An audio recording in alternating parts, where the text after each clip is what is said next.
In this video, I'm going to be talking about unincorporated associations, and although this video does incorporate a lot of the stuff that I've been talking about in the previous few videos, this really is a standalone topic as well.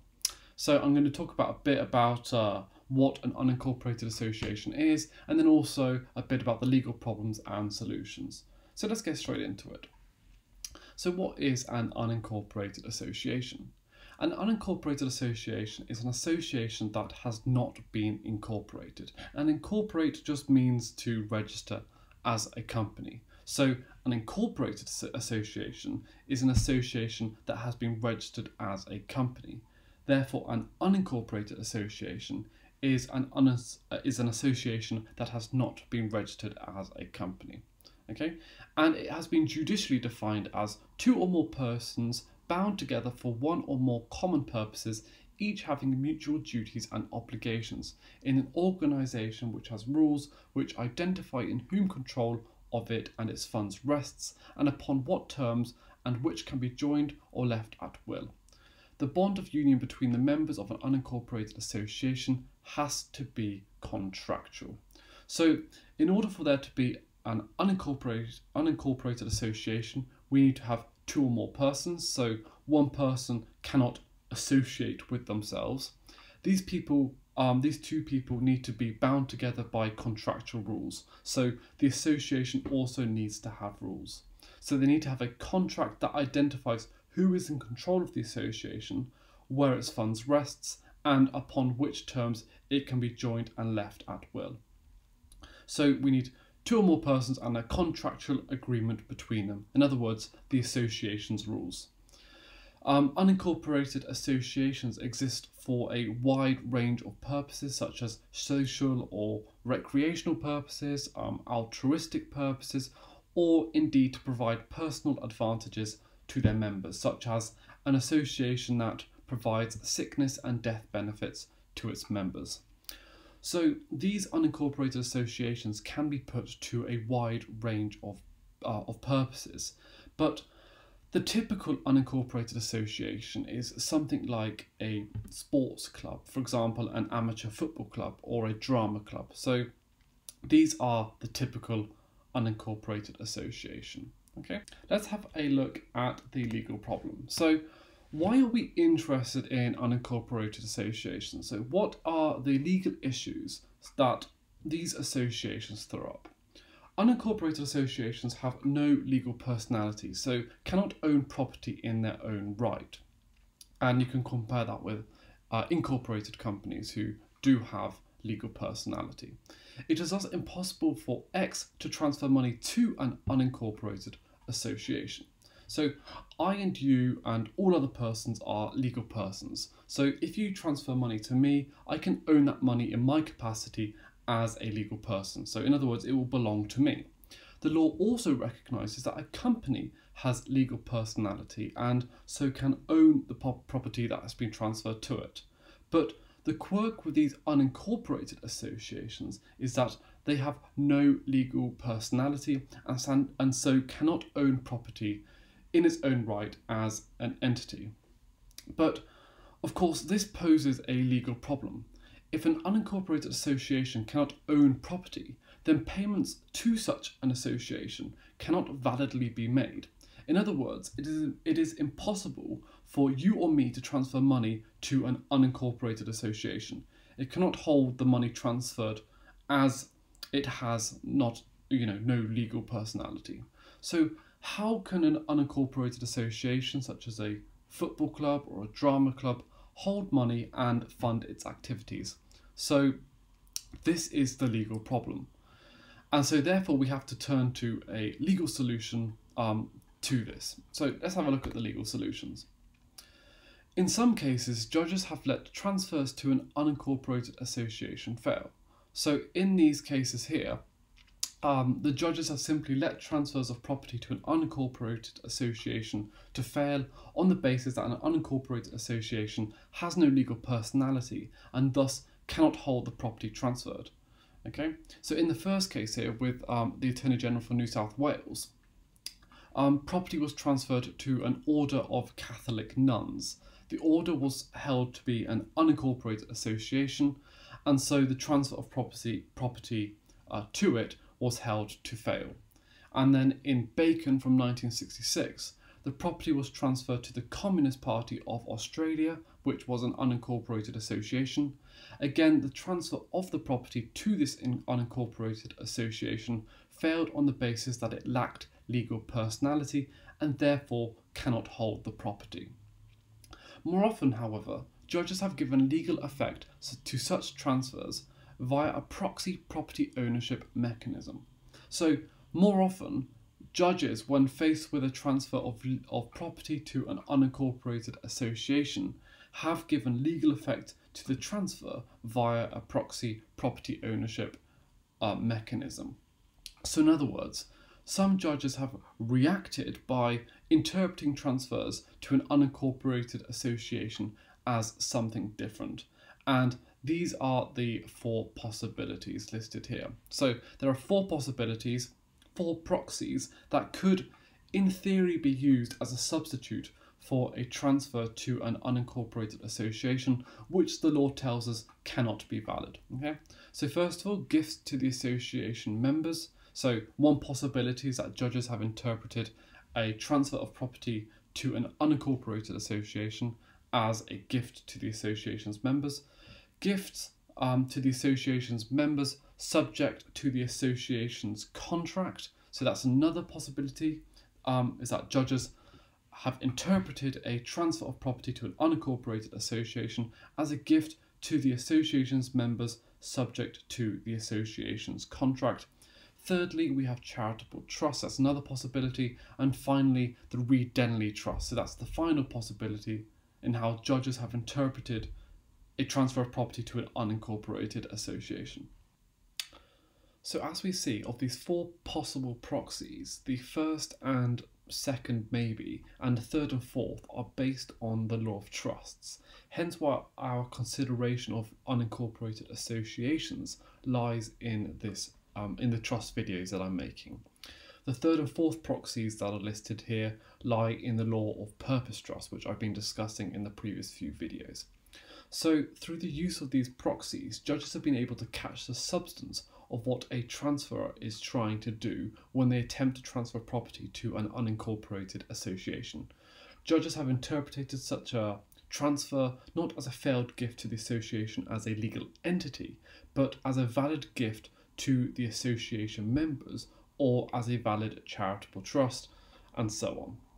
So each of these proxies give legal effect to the transfer, and I want to talk about each of these in turn. So gifts to the association's members.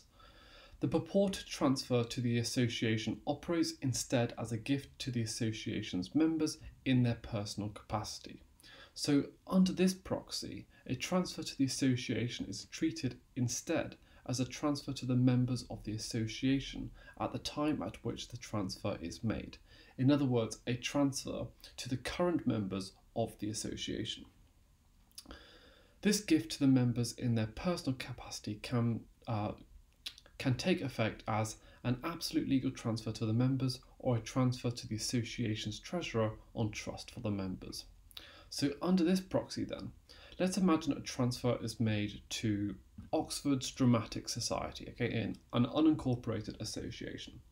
The judge will treat this transfer not as one to the society in its own right, as this would be invalid, but instead as a transfer to the present members of the society absolutely or on trust.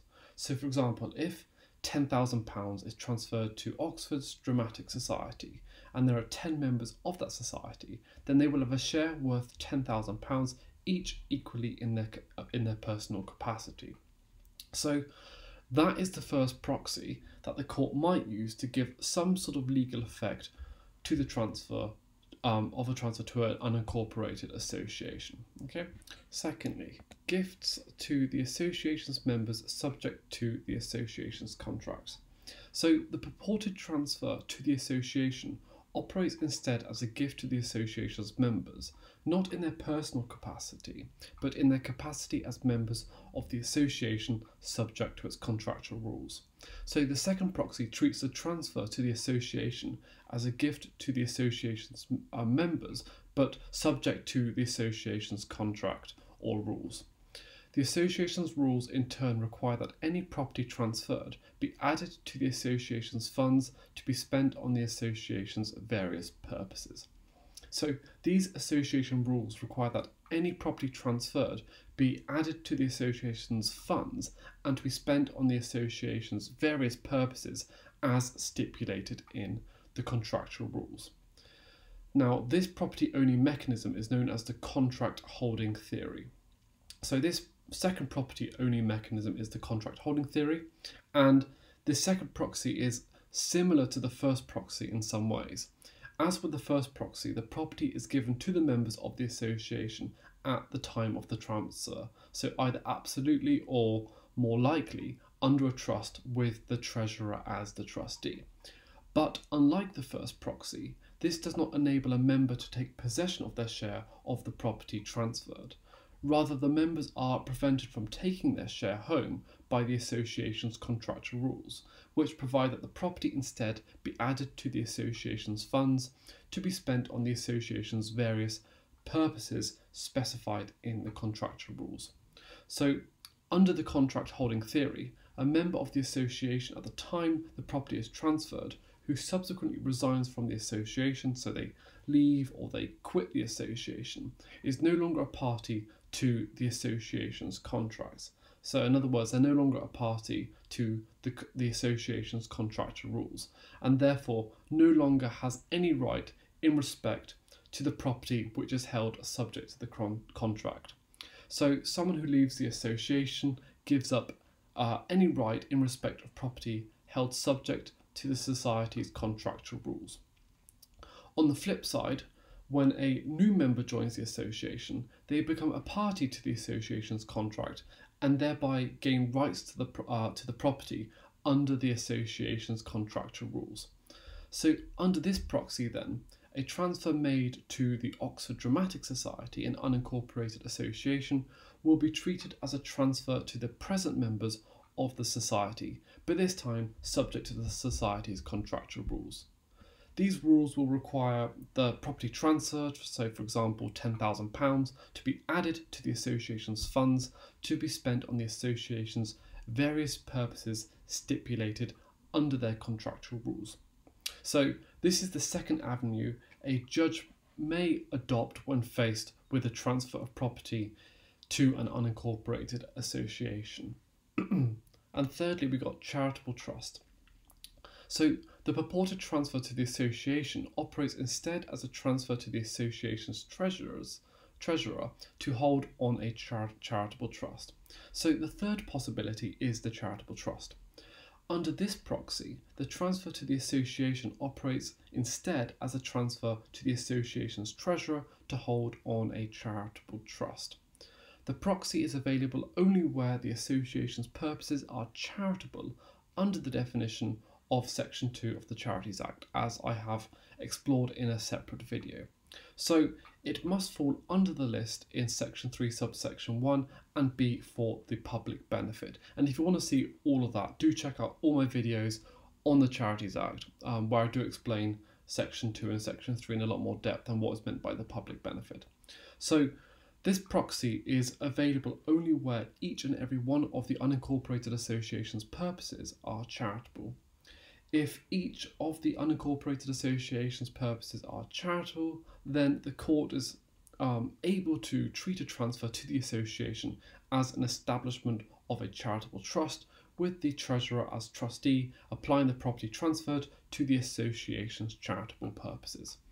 For example, let's say property is transferred to Oxford Cricket Club, an unincorporated association, which aims to provide facilities for and encourage participation in cricket. Again, the court would not be able to treat this transfer to the association in its own right because this would be invalid, but here the transfer could be interpreted as the establishment of a charitable trust. Okay, this is because each of the association's purposes here, in other words, that is to say, providing facilities and encouraging participation in sport, are charitable. So each purpose would fall under the advancement of amateur sport, and each would operate for the public benefit. So given this, we could construe the transfer of funds as the establishment of a charitable trust. So that is the third proxy. And finally, we have the Denley Trust. Okay, the purported transfer to the association operates instead as a transfer to the association's treasurer to hold on a Denley Trust for the association's non-charitable purposes. So the fourth proxy is the Denley Trust, and under this proxy, the purported transfer to the unincorporated association operates instead as the establishment of a Denley Trust for the association's non-charitable purpose or purposes. Now, we saw in my previous video that there are three categories of legally valid purpose trusts, okay? A charitable purpose trust, a miscellaneous non-charitable purpose trust, and a Denley Trust. Now, of course, an unincorporated association wouldn't realistically aim at the miscellaneous non-charitable purpose trust, such as maintaining a particular animal, say. So the only way that a trust for an unincorporated association's non-charitable purposes can be valid is through the principle in Denley. Now, the association's members are directly and tangibly benefited by performance of its non-charitable purposes. Now, you will recall from my last videos that the principle in Denley dictates that a non-charitable purpose trust is only valid if there are individuals who are directly and tangibly benefited by the purpose's performance. But this should be no problem in our context, okay? In other words, it should be no problem bringing a trust for an unincorporated association's non-charitable purpose within the Denley principle. The members of the association are going to be directly and tangibly benefited by the purpose's performance. So this is the fourth possible proxy the court will use when faced with a transfer to an unincorporated association. In other words, if the association is operating for non-charitable purposes, the law might hold the transfer valid as a Denley Trust. Okay, I'm going to leave this video here, but in the next video I'm going to explore the question of which proxy the court should use. So which proxy will the court use when faced with a transfer to an unincorporated association. But as usual, if you have any questions at all about this video, then please leave your comments below and I'll get straight back to you. If you enjoyed the video, then make sure you give it a thumbs up and subscribe to my channel. Thank you very much for watching.